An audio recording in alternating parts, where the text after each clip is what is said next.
Hey guys, welcome back to the channel. Now, first and foremost, before I start this video, I want to apologize if you hear any sounds at the background. It's because it's currently raining. It might interfere with the sounds of the video, which I do apologize in advance. So if you just hear that, you guys know what's going on. So today we're going to do a first impression of a new foundation by Decay. This is called One and Done. And it looks like that, and this launched in the US a couple of months ago and it was raved about, and it recently launched in Malaysia and Singapore. But basically what it is, it's a hybrid complexion perfector, which technically means it's a hybrid between a foundation and a tinted moisturizer. So the coverage is not expected to be full coverage. It's something that has to be between medium and light. Here I have the color medium. Hopefully this is the right shade. I just picked this out online and I really hope this is it.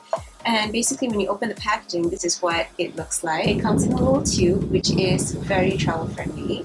And it has a broad spectrum of SPF 20, which is fantastic. Okay, so let's see what it says at the back of the box. It says, the best of both worlds, this hybrid complexion cream combines the benefit of a sheer foundation with the coverage of a tinted moisturizer. One and Done provides all-day wear and covers a wide range of skin tones. And the look of the skin tone that lasts for up to 8 hours, which is pretty decent for a tinted moisturizer. A significant improvement in radiance after 12 weeks of use, and a significant firmer feeling of the skin after 12 weeks of use. So far, very promising, but like I said, we haven't trialed it yet, so bang on, let's go and give it a go. So I've already prepped my skin with all sorts of moisturizers, so I think it's pretty set. It's not exactly dehydrating today, and I'm feeling pretty good about it, so that's why I feel comfortable going around with a tinted moisturizer as opposed to a full coverage foundation, which I'm used to. But how we're going to do this is we're going to prime half the face and then we're going to leave one without. So the current timing right now is 5:53. Yes, you see Zeus on here.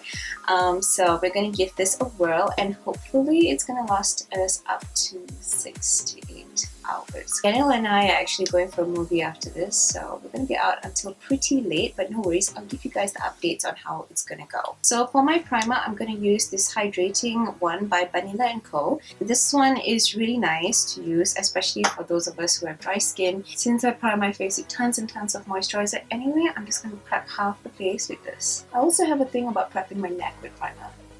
Don't judge me.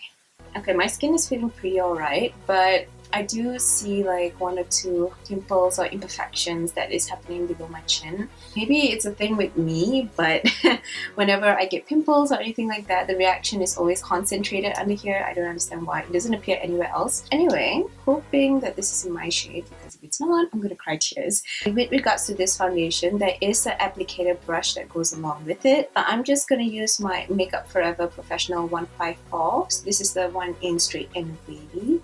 And since this comes in a pump, which is superbly easy to use, okay, this might take a few pumps. Okay, there we go. I'm just going to buff it all over my face. Now remember, this is not exactly a full coverage foundation, so I'm not expecting like it to cover up any imperfections and stuff like that. I don't know if I'm applying this right, but maybe it's the wrong brush or whatnot. But it's looking a bit streaky. Maybe that's why it comes with an applicator brush. I actually think applying this with my hand is 100 times better than just applying it straight off the bat with a brush.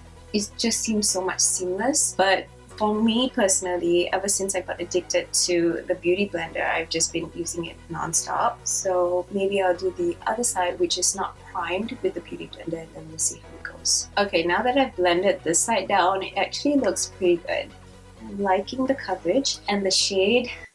Thank God it's spot on, so hallelujah. I'm liking the way it's sitting, but let's go and try it out with the Beauty Blender as well, and I will just see how it is. Not going to take as much, but we are going to blend the not primed side. Well, I just love how this applies with Beauty Blender. It's just so much easier than the brush. So if you guys want to use this with a Beauty Blender, that would actually be pretty perfect as well. Now since I've already done my entire face with the tinted moisturizer, I really like how it's sitting. It looks flawless on camera, and when I'm looking at it here, it doesn't really crease around the eye area where I especially have like a dark circles and a little bit of wrinkles. But you know, just for safety purposes, I am going to put my concealer and then we're going to just brighten up the eye area. I'm using here the Urban Decay Weightless Complete Coverage Concealer, which is my favorite concealer, and this is the one in medium neutral. And would you guys believe this is like my third bottle already? I keep repurchasing this color just because it runs out of stock every single time Sephora restocks, would you believe? But nonetheless, you know, it's always best to have as many as you possibly can so you don't have to run back to the store and, you know, keep finding out whether it's in stock or not. So that's a safety plus on my end. Now I normally do my concealer like this, like I'll go one stripe down the nose over my eyes, and if I'm feeling particularly randy, I'll also like do and sculpt right here just to make, you know, the contour line a bit sharper. But since I'm not going for anything particularly fancy today, I'm just going to do the normal parts. The one thing with this concealer that I really like, it doesn't set that fast, and when you have dry under eyes, believe me, you want a concealer that is very moisturizing yet very lightweight and does not set too fast, because if it does set too overly fast, your skin is going to be left really dry and it's just going to be a big old mess. And once my concealer is done, obviously I'm not going to leave it like that because Daniel and I are going out. I'm going to use the Mercier loose setting powder just to set the under eyes and wherever else I had put my concealer. You guys know I haven't done a first impressions foundation routine or review for you guys in a while. Like my last one was the Makeup Forever one, and I'm feeling particularly guilty. Oh, by the way, if you guys don't know this technique, this is basically how I set my under eye. I would take my damp beauty blender and just go over the areas that I want to, you know, do my setting powder with. This is a very easy way to like really get the setting powder in. It's not too overly dry, so it doesn't set that fast, but with this you kind of have to use it sparingly, because if you use too much, especially for dry skin, this is gonna cake really badly. So now that we're done with the foundation, the setting powder, the concealer, I'm just going to put, you know, the blush, highlight, and the whole works on my face, because it does depend on how the consistency is going to set when you have all that together.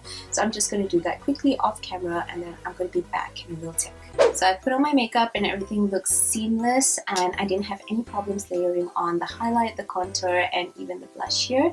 Even my eye makeup went on pretty easy, which I'm really happy about. In terms of my natural skin tone, I still see some of it peeking through because it is a lightweight coverage. I'm pretty okay with that, and for day-to-day use, this would be really nice to layer on. I love the way how it's sitting. But anyway, me and Daniel are now going to go out for a bite to eat and watch Warcraft, which I am super excited about, and I'll be back in a couple of hours to tell you guys what I think about the longevity. The time right now is 6:29, so I'll see you guys in a bit.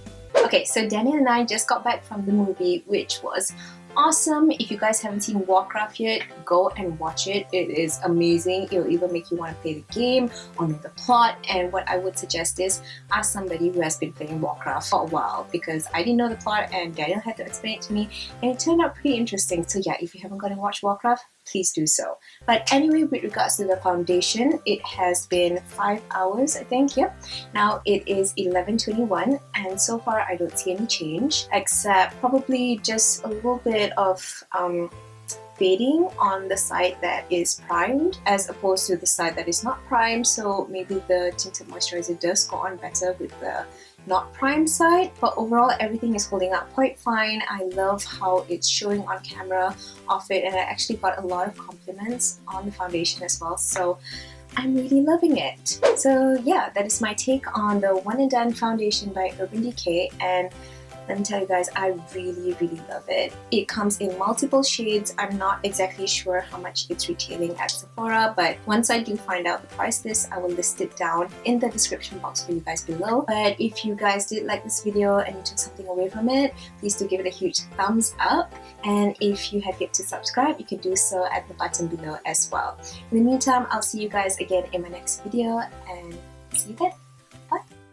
And what was really impressive was when she tried it out, it glowed in the dark. And I think she spoke about the one in Solstice. This is one of their best sellers from Sleek Makeup. This one, on the other hand, if you notice that these two are slightly different from this one is called Midas Touch, and this is a limited edition one. But of course, we're going to start out with the one that everybody's raving about, which is the one in Solstice. So when you open this palette up, you have 4 shades over here. Each one of them are slightly